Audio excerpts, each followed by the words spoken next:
ایران کې یو شاعر بیدل نوم بیدل او زبردست شعرونه به وي خفه کېږو به نه د ما خبر اصلاحي ویرونو داسې شعرونه به وي لکه څنګه چې سعدي صاحب وایي عبدالرحمن بابا په پښتو کې وایي داسې خشته شعرونه به وي نو د هندوستان نه یو سړی ایران ته لاړ چې دا بیدل شاعر وګورم چې دا به څنګه سړی وي دی خو د رسول الله مبارک په صفتونو کې هغه ټکونه وباسي چې موږ حیران کړو او د الله په صفت کې او په حمد کې او حمدونه داسې وایي چې زموږ په زړه باندې اور بل کړی چې دا به څنګه سړی وي دا به څومره نیک سړی وي دا به څنګه برکتي سړی وي نو غریب د هندوستان نه لاړ پاکستان او کوټه او بیا ورپسې بلوچستان او ایران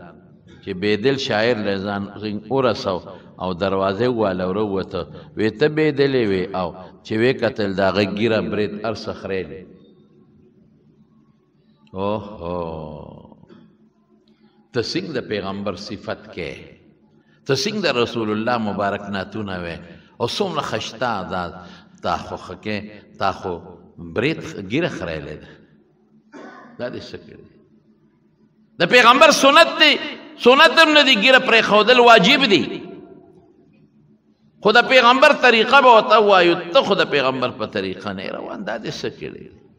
او ورته څه وایي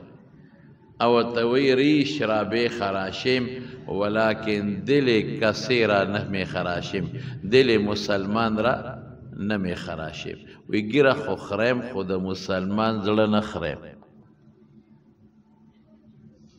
د مسلمان زړه نه خریم مسلمان نه خفه کوم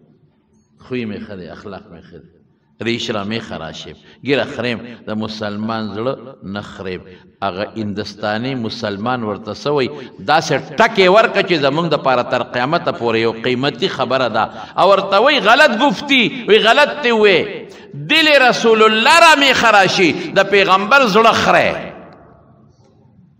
ته د مسلمان زړه نه خریم په ګیره چاړه راښکل د پیغمبر پاړه چاړه راښکل دی